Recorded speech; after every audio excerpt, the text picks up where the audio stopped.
주의 음성을 내가 들으니 사랑한단 말일세. 믿는 마음으로 주께 가오니 나를 영접하소서. 내가 매일 십자가 앞에 더 가까이 가오니 구세주의 흘린 보배 피로써 나를 정케 하소서.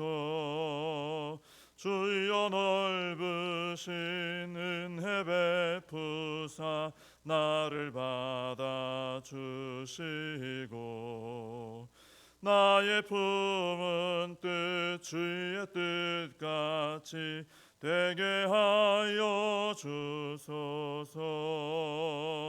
내가 매일 십자가 앞에 더 가까이 가오니 구세주의 흘린 보배 피로써 나를 정케 하소서. 주의 보좌로 나아갈 때에 어찌하니 기쁠까. 주의 얼굴을 항상 배우니 더욱 친근합니다.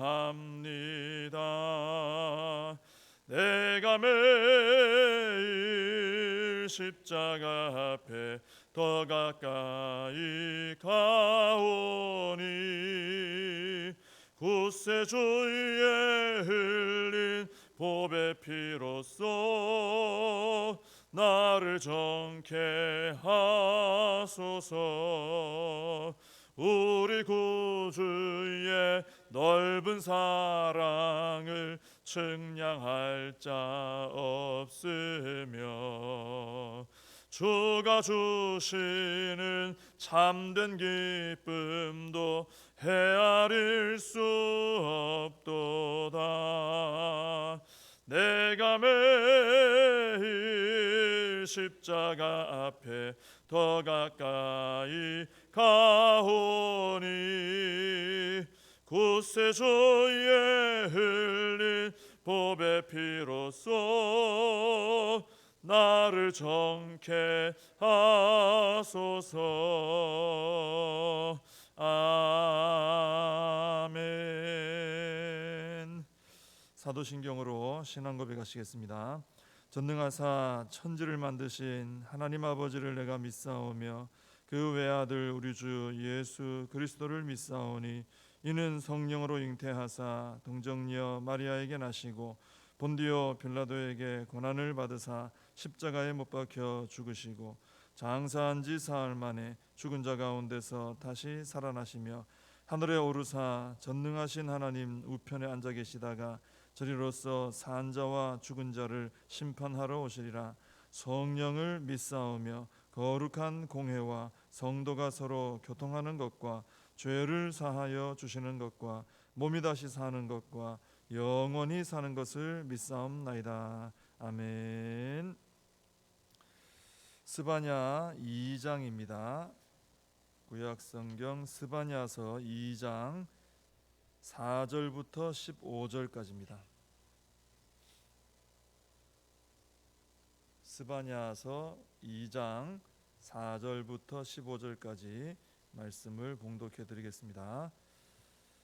가사는 버림을 당하며 아스글론은 폐허가 되며 아스돗은 대낮에 쫓겨나며 에그론은 뽑히리라. 해변 주민 그렛 족속에게 화 있을진저. 블레셋 사람의 땅 가나안아, 여호와의 말씀이 너희를 치나니 내가 너를 멸하여 주민이 없게 하리라. 해변은 풀밭이 되어 목자의 움막과 양떼의 우리가 거기에 있을 것이며 그 지경은 유다 족속의 남은 자에게로 돌아갈지라. 그들이 거기에서 양떼를 먹이고 저녁에는 아스글론 집들에 누우리니 이는 그들의 하나님 여호와가 그들을 보살피사 그들이 사로잡힘을 돌이킬 것임이라. 내가 모압의 비방과 암몬 자손이 조롱하는 말을 들었나니 그들이 내 백성을 비방하고 자기들의 경계에 대하여 교만하였느니라. 그러므로 만군의 여호와 이스라엘의 하나님이 말하노라. 내가 나의 삶을 두고 맹세하노니 장차 모압은 소돔 같으며 암몬 자손은 고모라 같을 것이라. 찔레가 나며 소금 구덩이가 되어 영원히 황폐하리니 내 백성의 남은 자들이 그들을 노력하며 나의 남은 백성이 그것을 기업으로 얻을 것이라. 그들이 이런 일을 당할 것은 그들이 만군의 여호와의 백성을 회방하고 교만하여 졌음이라. 여호와가 그들에게 두렵게 되어서 세상의 모든 신을 쇠약하게 하리니 이방의 모든 해변 사람들이 각각 자기 처소에서 여호와께 경배하리라. 구스 사람들아 너희도 내 칼에 죽임을 당하리라. 여호와가 북쪽을 향하여 손을 펴서 아수르를 멸하며 니느웨를 황폐하게 하여 사막같이 메마르게 하리니 각종 짐승이 그 가운데에 때로 누울 것이며 당아와 고슴도치가 그 기둥 꼭대기에 깃들이고 그것들이 창에서 울 것이며 문턱이 적막하리니 백향목으로 지은 것이 벗겨졌음이라. 이는 기쁜 성이라 염려 없이 거주하며 마음속에 이르기를 오직 나만 있고 나 외에는 다른 이가 없다 하더니 어찌 이와 같이 황폐하여 들짐승이 엎드릴 곳이 되었는고. 지나가는 자마다 비웃으며 손을 흔들리로다. 아멘. 오늘 봉독해드린 이 본문은 이제 이스라엘 주변 나라들 이방 국가들이 받을 심판에 대한 그런 말씀입니다. 우리가 앞에까지 쭉 1장하고 쭉 앞에 봐왔던 내용은 유다 백성들에 대한 심판 내용이었습니다. 그런데 이제 여기서는 이방에 대한 심판에 대한 얘기를 하시죠. 그 4절에 보시면은 거기 이제 가사, 아스글론, 아스돗, 에그론 이런 이름들이 나오는데 아마 좀 들어본 기억들이 나는 그런 도시들입니다. 다 여기가 이제 블레셋의 대표 성읍들입니다. 원래는 이제 블레셋은 5 성읍이죠. 근데 여기에는 이제 가드가 빠져 있어요. 그래서 아마도 이때 뭐 가드가 좀 이 성읍 중에 5 중에 하나가 좀 먼저 망하지 않았나 이제 이런 생각들을 합니다. 근데 그 내용을 보면은 이제 다 이제 버림당하고 폐허가 되고 쫓겨나고 뽑힌다 이런 내용입니다. 이게 심판을 받는다. 블레셋이 심판받는다 이것이죠. 그리고 5절에 보면 이제 멸하여서 주민이 없게 하겠다 이런 말씀도 나오고 또 그 땅들이 이제 풀밭이 되고 목자의 움막과 양떼 우리가 될 것이다. 사람 살 곳이 못 된다. 이제 그런 말씀이죠. 그래서 하나님께서 이렇게 블레셋을 이제 심판을 하시는데 그동안 하나님께서 블레셋을 좀 강하게 하셨던 이유는 그들이 무슨 선해서 의로워서 블레셋을 축복하신 게 아닙니다. 이 블레셋을 강하게 하셨던 것은 하나님의 백성들을 찌르는 가시로 그들을 쓰신 거예요. 이스라엘이 하나님 앞에 바르게 신앙생활 안 하면은 하나님께서 징계를 하시잖아요. 이방 국가를 들어서 징계를 하신단 말이죠. 그 용도로 쓰시는 도구가 이제 블레셋이었던 거죠. 이스라엘을 찔러서 정신 차리게 해서 다시 하나님께 돌아오게 하려고, 그러려고 하나님께서 내 백성 아끼는 마음으로, 내 백성 회복시킬 마음으로 이 블레셋 비록 악하지만 얘들을 들어가지고 강하게 해서 가시로 쓰신 거예요. 그렇게 사용된 나라가 바로 이제 블레셋이었습니다. 근데 왜 이렇게 심판을 하시느냐? 이제는 유다 백성들이 찔러도 소용이 없게 된 거죠. 찌르면 정신 차리고 돌아와야 되잖아요. 근데 계속 찌르고 계속 말씀하시는데도 유다 백성들이 이제는 아예 이제 쳐다보지도 않고 그냥 우상 숭배의 길로, 불순종의 길로 가버리는 거예요. 그냥 가버리는 거예요. 그래서 심판이 이제 임하는 거 아닙니까? 유다 백성들을 심판해 버리면은 찌를 이유가 없잖아요. 그죠? 살아 있을 때 찔러 정신 차리게 하는 거지. 이제 영적으로 죽었는데 심판하고 처리하시는데 찌르는 역할이 필요가 없는 거죠. 그래서 이 블레셋을 하나님께서 심판을 하시는 겁니다. 이 블레셋이 좀 착각한 게 있어요. 교만했던 게 우리가 잘났나 보다, 우리가 의로운가 보다, 우리가 대단한가 보다. 자기들이 악하고 참 잔인한데 하나님 손에 이스라엘을 정신 차리게 하는 채찍과 가시로 쓰임 받는다, 이걸 몰랐던 것이죠. 그래서 때가 되니까 이제 그런 일에 쓸모가 없어졌어요. 그러니까 하나님께서 그들이 지은 죄에 합당한 벌을 이제 내리신다, 이렇게 되는 것이죠. 그리고 7절에 보면은 이 블레셋 지경은 유다족 속의 남은 자에게 돌아갈지라 그랬습니다. 성경에 우리 남은 자 이런 얘기 많이 나오잖아요. 그러니까 하나님께서 이 남은 자들, 이제 포로에서 돌아온 백성들인데 이 백성들에게 그 땅들을 주신다는 거예요. 이 블레셋의 땅들을 주신다. 7절에 이제 그 남은 자들 얘기가 나오죠. 이 사람들이 이제 포로에서 돌아오는, 나중에 돌아오는 하나님 백성들입니다. 우리가 지난번에 봤을 때 앞에 3절에서 여호와의 규례를 지키는 사람들은 여호와의 분노의 날에 숨김을 얻으리라 하는 약속이 있었거든요. 다 지금 심판받는데 여호와의 날이 임하면 다 심판받아요. 근데 여호와의 규례를 지켜왔던 겸손한 자들은 숨김을 얻는다 그랬는데, 실제로 이 블레셋이 망하면은 그 땅에 이스라엘의 남은 자들, 즉 여호와의 규례를 지켰던 자들이 돌아가서 살게 된다라는 것입니다. 그러니까 이 결국 끝에 남는 사람들은 누굽니까? 겸손히 하나님 말씀 따라 살았던 사람들이 남는 거예요. 하나님 앞에 불순종하고 우상 숭배하고 끝까지 버티고 있던 사람들, 유다 백성들 중에 그 사람들 멸망당하는 겁니다. 그리고 그 이스라엘을 찌르는 가시 역할을 했던 블레셋도 또 때가 되니까 그 교만함과 악함 때문에 그들도 망하게 되는 거예요. 근데 끝에 남은 사람들을 보니까 평소에는 제일 약해 보였죠. 하나님 말씀을 겸손히 그 말씀 붙들고 그 규례를 따라 행하고, 뭐 남들이 또 별로 안 좋게 말할 수도 있었겠죠. 근데 결국 남는 건 그 사람들이 남더라 하는 것입니다. 그래서 우리도 그렇습니다. 지금 우리가 살아가는 이 현실 속에서 보면은 여호와의 말씀, 하나님의 말씀 붙들고 그 말씀을 따라 살아가려고 하는 사람들이 좀 뒤처지는 것처럼 느껴질 수 있어요. 이 사회 속에서, 그죠? 이 세상 속에서. 그러나 마지막에 남는 것이 누구냐? 오늘 분명히 보여주십니다. 여호와의 규례를 붙들고 겸손히 그 말씀 따라 살았던 사람들이 마지막에 남은 자들이 되어서 하나님의 축복을 누리게 된다라는 것이죠. 이 말씀 우리에게 굉장히 위로가 되는 것이죠. 내가 하나님 말씀 붙들고 믿음으로 사는 게 이게 참 힘들기도 하고 세상 사람들이 알아주지 않기도 하고 좀 뒤처지는 것 같기도 하고 이런 게 있지만 아니구나. 이게 마지막까지 남고 복을 받는 길이구나. 우리가 다시 한번 이것을 깨닫고 더 열심으로 말씀 따라 살아야 될 줄로 믿습니다. 8절부터 보시면은 이제 또 다른 족속으로 넘어갑니다. 모압과 암몬이 나오죠. 이 모압과 암몬은 8절에 보면은 하나님 백성들을 조롱을 많이 했어요. 놀리고 비방하고 하나님 앞에 막 교만하고 이런 모습들이 있었습니다. 그래서 9절에 보면 하나님께서 이 모압과 암몬을 어디처럼 심판하시느냐, 그 대표적인 악한 도시였던 소돔 고모라처럼 너희가 될 것이다, 그렇게 말씀하십니다.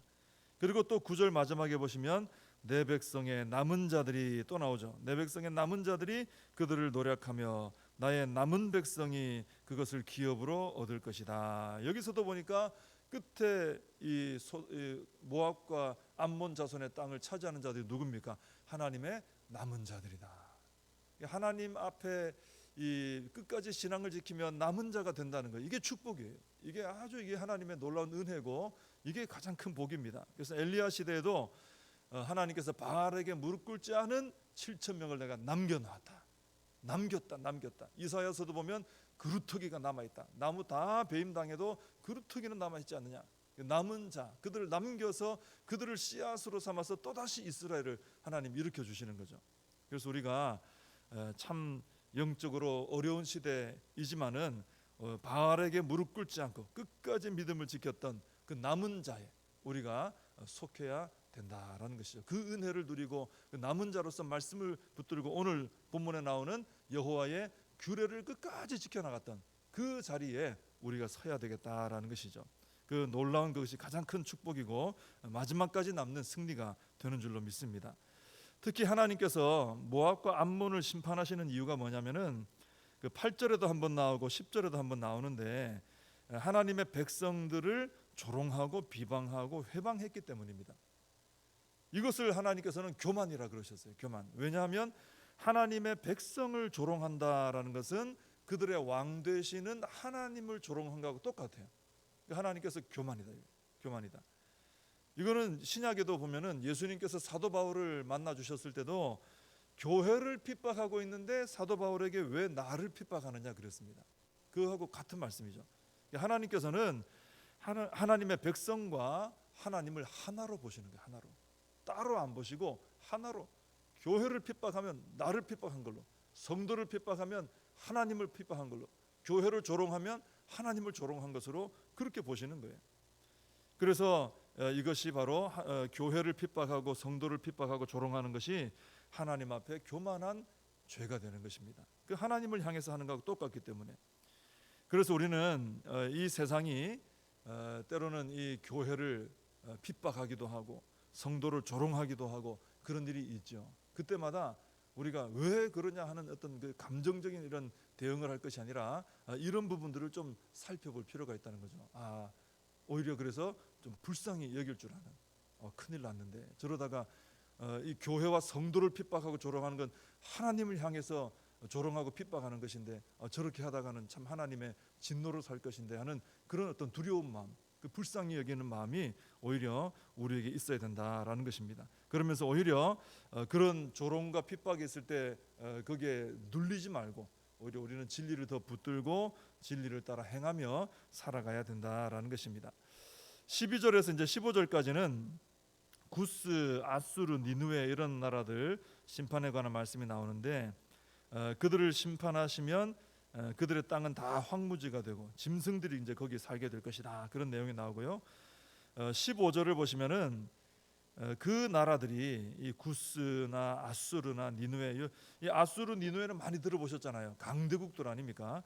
이 나라들이 평소에 어떤 태도가 있었냐면은 오직 나만 있고 15절에 그죠? 나 외에는 다른 이가 없다. 마치 하나님인 것처럼 그죠? 나만 있고 나 외에 다른 이가 없다. 이런 어떤 태도가 있었습니다. 그런데 마지막에 이렇게 황폐하게 되어서 사람들이 다 비웃고 손을 흔들게 되는 이런 부끄러운 모습이 된다는 것이죠. 그러니까 세상에 자기들보다 잘난 사람이 없다. 우리가 최고다. 이랬던 거만한 사람들이었는데 결국은 하나님의 심판으로 무너지게 되더라 하는 것이죠. 그래서 우리가 현혹될 때가 있어요. 한 번씩 보면은 세상에 많은 사람들이 또 교회 앞에 굉장히 강하고 또 똑똑하고 성공하고 또 큰 소리 치기도 하고 잘 나가기도 하고 이런 모습을 통해서 봐라 우리가 더 강하지, 우리가 더 잘 되지, 그러면서 교회를 향해 그런 교만한 모습을 보일 때 위축될 때가 있다는 거죠. 그런데 그럴 필요가 없다는 것입니다. 오히려 그것은 다 모래 위에 지어진 집들이다 하는 것을 알고 그렇게 하나님 앞에 교만하게 나만 있다, 내가 최고다 하고 살아갈 때 마지막이 어떻게 되는지 오늘 말씀을 통해서 우리가 다시 한번 깨닫고 오늘 전체적으로 말씀 보면은 마지막까지 남는 자는 평소에 굉장히 약해 보였지만은 하나님의 말씀 붙들고 겸손히 행했던 사람들이 마지막까지 남는 거예요. 왜 남습니까? 하나님이 남겨주시는 거예요. 그러니까 하나님의 말씀을 붙들었다는 건 하나님을 붙들었다는 거예요. 하나님을 붙들고 믿음으로 살아간 사람들, 그 사람들을 하나님께서 잡고 끝까지 남겨주시는 겁니다. 그래서 우리가 참 말씀 따라 사는 것이 쉽지 않은 이런 시대에 우리가 살아가고 있지만은 그러나 이 말씀을 보고 다시 한번 용기를 내고 다시 한번 하나님의 주시는 그 축복들을 바라보면서 말씀 붙들고 살아가는 우리가 되어야 할 줄로 믿습니다. 기도하겠습니다. 하나님 아버지, 이 스바냐 선지자가 활동했던 당시에도 하나님 말씀 붙들고 신실하게 겸손히 말씀 따라 순종하며 살았던 사람들은 평소에는 참 조롱도 많이 당하고 업심여김도 당하고 연약한 위치에 있었던 것을 보게 됩니다. 그러나 하나님께서 마지막 심판을 행하실 때 보니까 다 무너지고 다 황폐화되는데 바로 하나님 끝까지 말씀 붙들고 순종하며 따라갔던 사람들만 남아서 이분들이 다 차지하게 되는 것을 저희들이 보게 됩니다. 하나님 아버지, 이 말씀을 보면서 다시 한번 결단하게 하시고 세상에서 어떠한 조롱과 또 핍박이 있을지라도 또 어떤 미혹과 또 유혹이 있을지라도 흔들리지 말고 하나님의 이 귀한 진리의 말씀 붙들고 겸손히 순종하며 살아가는 저희들이 되게 하여 주시옵소서. 예수님의 이름으로 기도하옵나이다. 아멘. 주님과 주신 기도로 예배를 마칩니다. 하늘에 계신 우리 아버지여, 이름이 거룩히 여김을 받으시오며 나라의 임하옵시며 뜻이 하늘에서 이룬 것 같이 땅에서도 이루어지이다. 오늘날 우리에게 일용할 양식을 주옵시고 우리가 우리에게 죄 지은 자를 사하여 준 것 같이 우리 죄를 사하여 주옵시고 우리를 시험에 들게 하지 마옵시고 다만 악에서 구하옵소서. 대개 나라와 권세와 영광이 아버지께 영원히 있사옵나이다. 아멘.